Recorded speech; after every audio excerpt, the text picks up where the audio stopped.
Bismillahirrahmanirrahim. Rabbi sahri sadri wa yassir li amri wahlul 'uqdatam min lisani yafqahu qawli, amma ba'd.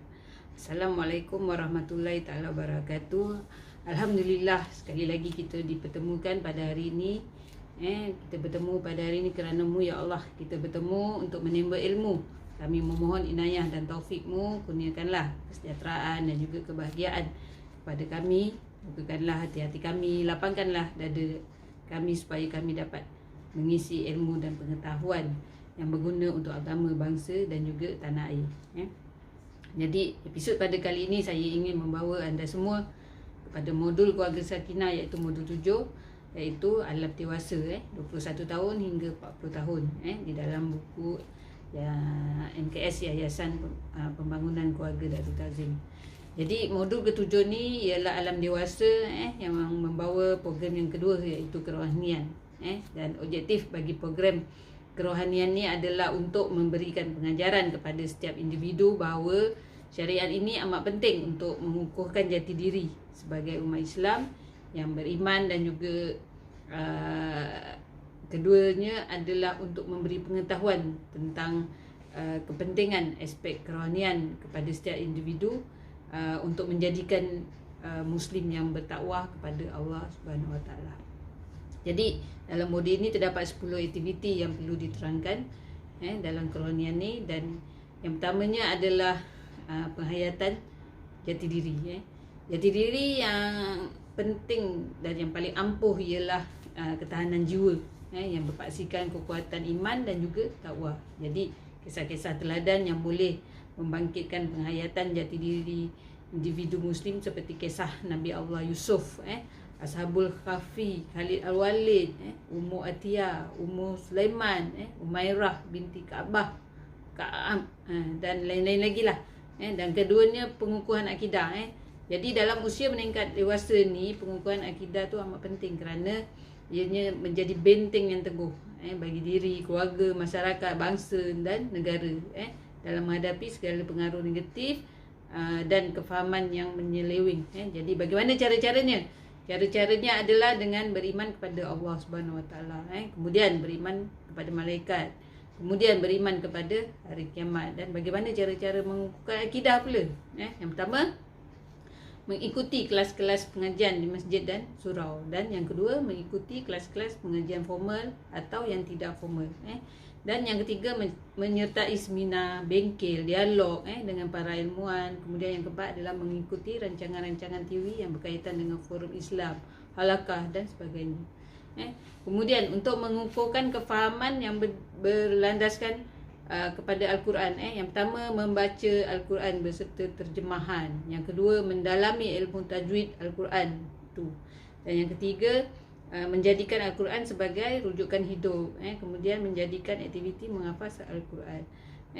Manakala yang ketiga pula, memantapkan ibadah fardu ain. Setiap Muslim hendaklah beritizam dan menunaikan ibadah fardu yang disyariatkan oleh Allah Subhanahu Wa Taala, kerana hanya keimanan yang kukuh saja yang dapat melahirkan rasa takut untuk melanggar larangan-larangan Allah.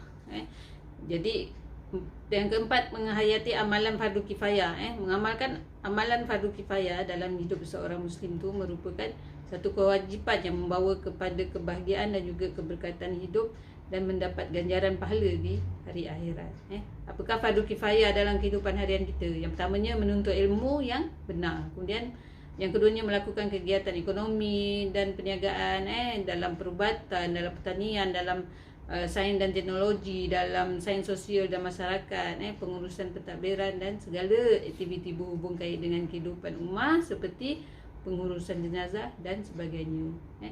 Manakala yang kelima, aktiviti yang kelima pula adalah amalan-amalan sunat. Yang membiasakan diri dengan melakukan amalan-amalan sunat adalah cara bagi menghampirkan diri kepada Allah Subhanahu Wa Taala. Jadi contohnya melakukan solat sunat duha dan solat-solat sunat yang lain. Dan yang keduanya, membaca surah Al-Waqi'ah. Yang ketiga, mengekalkan diri dalam keadaan berwudu. Yang keempat, membaca surah Al-Qadar bagi mengelakkan bagi mengawal nafsu jahat, dan yang kelima membaca surah Al-Ikhlas bagi memohon kekal iman dan Islam. Manakala aktiviti yang keenam pula iaitu membaca Al-Quran, dan taksirannya antara kelebihan membaca Al-Quran ni adalah yang pertama mententeramkan hati dan jiwa. Yang kedua mengelakkan perbuatan munkar dan keji, dan yang ketiga menghindarkan daripada kerosakan akidah. Manakala yang keempat melipat gandakan ganjaran pahala, dan yang terakhir menjadi pedoman hidup dan penyembuh jiwa. Okey, manakala aktiviti yang ketujuh pula adalah khatam Al-Quran.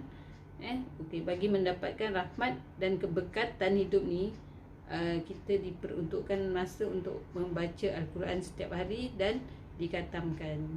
Jadi ia adalah suatu ibadah lah, dan juga bagi meningkatkan pengetahuan dan juga amalan fardu ain mengikut peringkat usia. Manakala yang ketiga juga pula memberi kefahaman dan juga maklumat dalam mengenai konsep dan amalan fardu kifayah tu. Okey, manakala yang keempat pula adalah ibadah yang berterusan. Okey, manakala aktiviti yang ke-8 pula adalah restu ibu bapa. Dalam buku ni, memohon restu ibu bapa tu adalah satu perkara yang sangat dituntut dalam Islam sebagai satu tanda ketaatan seorang anak terhadap ibu bapanya.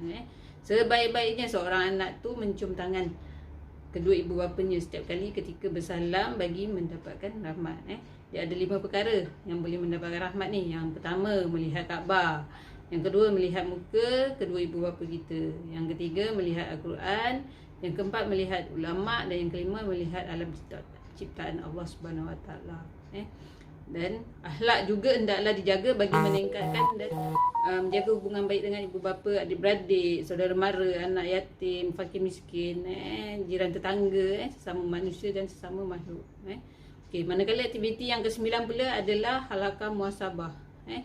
Jadi halaqah muhasabah ni adalah satu tuntutan agama bagi meningkatkan kesedaran terhadap tanggungjawab seorang hamba ke atas Rabbul Jalil, iaitu Allah Subhanahu Wa Taala. Dia ada 2 kaedah. Kaedah muhasabah yang pertama adalah muhasabah sebelum taubat, dan kaedah yang kedua adalah muhasabah selepas bertaubat. Dan yang terakhir sekali dalam aktiviti yang ke-10 iaitu wirid dan juga doa. Wirid dan doa ni dia merupakan wasilah untuk mendekatkan diri kepada Allah Subhanahu Wa Taala dan bagi menyucikan jiwa. Doa dan wirid ni juga sebagai tanda seorang hamba yang sentiasa bersyukur dan mengharapkan keredaan dan kesempurnaan Allah Subhanahu Wa Taala secara berterusan dan juga secara istiqamah.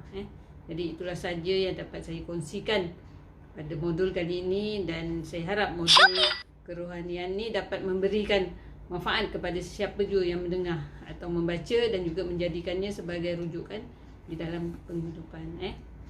Apa yang penting, isi dalam kandungan ni perlu dihayati dan diamalkan dalam kehidupan seharian. Apa juga kekurangan yang terdapat dalam modul ni, saya mohon kemaafan. Jadi sekiranya anda semua inginkan keterangan yang selanjutnya, ikuti video saya di episod yang seterusnya. Dan sekian, terima kasih, semoga bermanfaat untuk disebarkan. Kita jumpa lagi di lain episod. Assalamualaikum warahmatullahi wabarakatuh.